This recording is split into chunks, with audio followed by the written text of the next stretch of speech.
Hey guys, welcome back. Um, I have to write a letter and send it to Allie. That's what I missed. I had a note that might span a couple episodes. I started reading a book that I mentioned before that I wanted to read. But first I wanted to talk about... Oh, I posted an episode where I talked about suicide, and I wanted to talk about the experience of posting that episode. I have to get back to my house.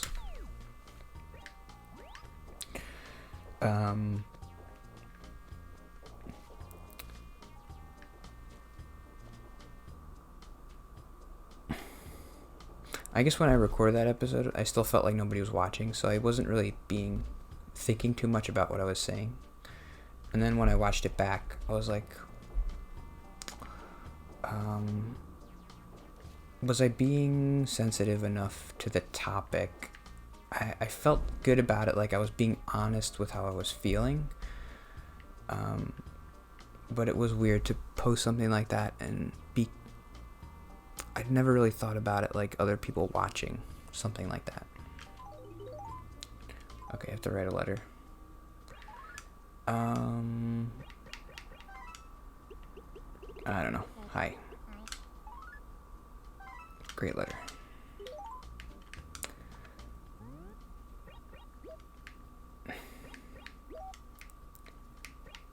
How do I mail it again?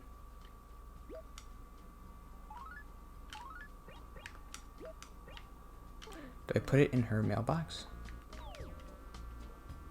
Or do I go to the post office?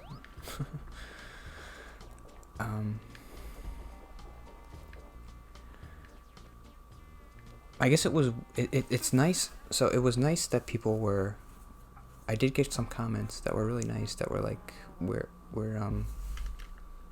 we care about you. I guess that's weird because I guess I'm never really honest with anybody about how I'm feeling, so I never get that kind of a response like, we care about you. I don't ever elicit that response from other people because I'm never really honest about how I'm just kind of quiet all the time. There we go. So that was nice, but it was weird. I felt like, because I made the video public to people, like I guess like I mentioned before, like I was fishing for like compliments, like, please Anthony, don't kill yourself, we love you. And then I'm like, thanks, but tune in next week, and if not enough people love me, then maybe I'll do it. I already mailed it. I didn't. I don't know. Hopefully, it didn't come across that way. But I was just thinking about that. Just the fact that it's like a public thing is weird. Hopefully, I did a good job of like. I was thinking like I didn't really word that. I prefaced it with like a little note on the screen, and I was like, if you're feeling sad, call the number or like message me, and we'll figure something out. Like we'll try to help you think of something. But it wasn't super great. But hopefully it was enough. And the video didn't get too many views, so hopefully nobody. I don't want anybody to ever feel worse after watching something. That would be awful. And if I found out that was the case, I would take it down, because what's the point of keeping something like that up? If there's a chance it'll hurt somebody.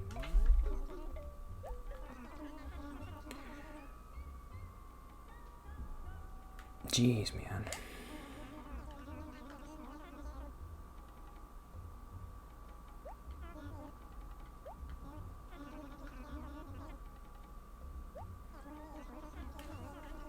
Oh, you're a bit behind.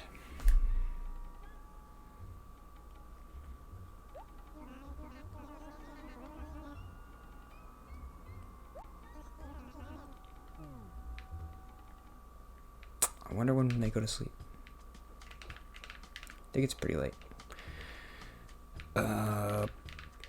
Okay, I didn't actually really look at my notes too well. I wrote like a ton of notes about this book, and I only just started on Wednesday. I was listening to the audiobook, and I didn't pirate it this time. I tried to, but it didn't work. I paid $15 for Audible. You want to help me?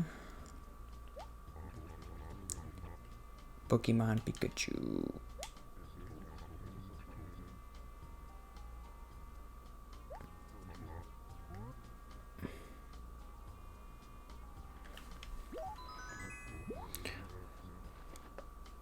I do have a memory of like right at this point of the game, the first time I played it, being like, so what, you just like, the game is just like delivering stuff? That's kind of boring. But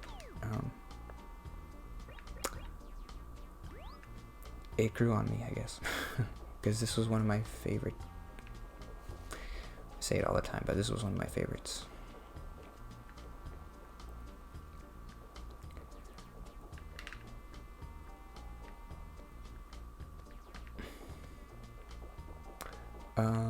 So let's talk about the book.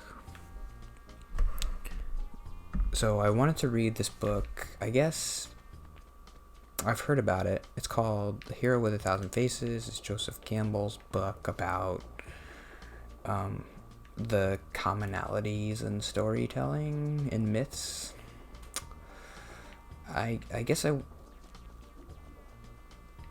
did an episode a while ago where I talked about storytelling stuff, and I felt like I was kind of starting to get passionate about it, but I don't know anything about it. Well, I guess I watch a lot of, like, a being kind of who I am. I watch a lot of TV and movie and stuff just like to pass the time. And I don't really have the language to describe why I like certain things or why certain things are good or bad. And I wanted that vocabulary, I guess, and to be able to explain, like, what makes Star Wars good and what makes the new Star Wars bad.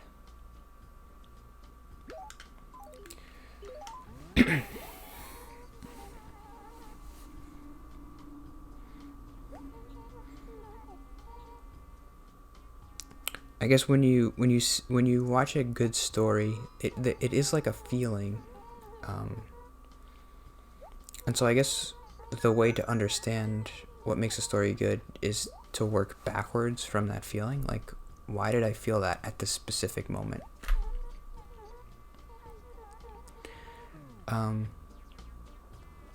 So, like, what makes a story good? I could say,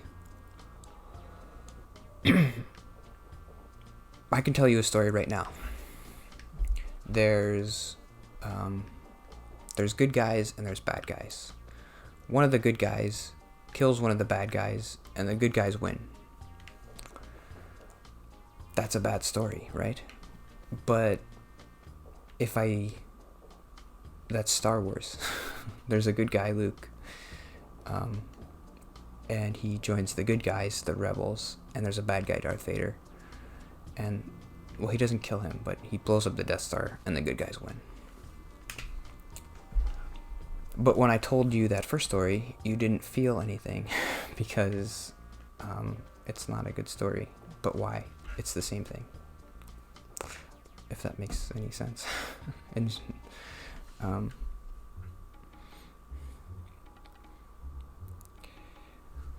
I guess before I read the book, there's two things that I think of that makes a good story.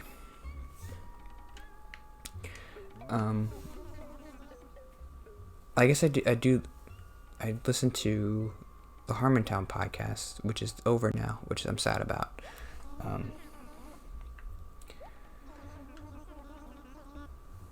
And he talks a lot about this book and Joseph Campbell and how to tell stories. And so I guess I've kind of gotten a little bit off of him. So the two things are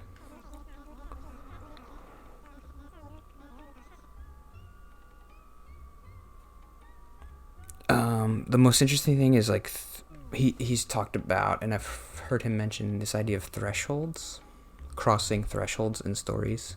I guess that's like the first thing that comes to mind is like the Matrix.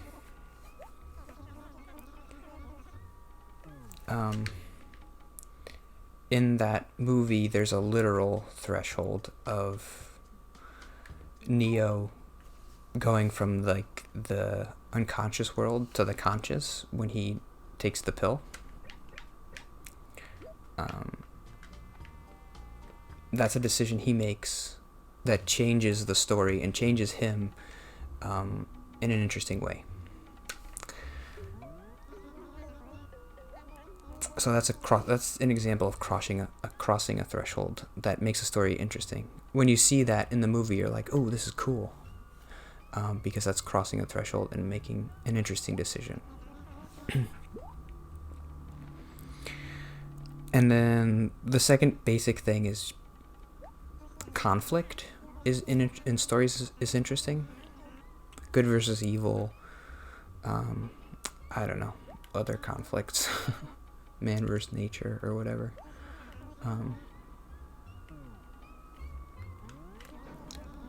You still have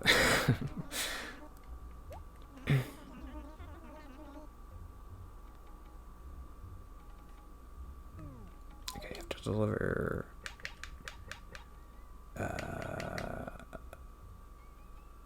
Pierce. I guess that could be it for today, and then I'll ramble about it more tomorrow.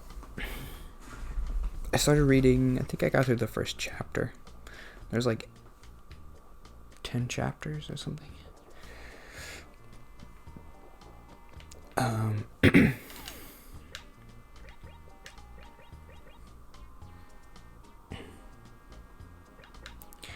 I think personally I like kind of more personal stories and less like grandiose mythology about like good versus evil.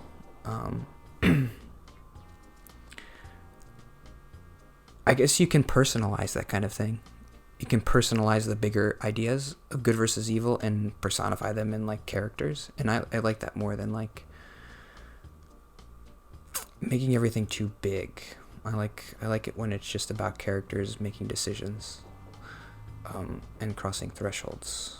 So I like the hero's journey of like just a character who's on a journey and has to make decisions and stuff. Okie dokie. Hopefully I can talk more about this like in an interesting way. Okay, we'll see what happens tomorrow. I'll start talking about the book. Okay. See you tomorrow.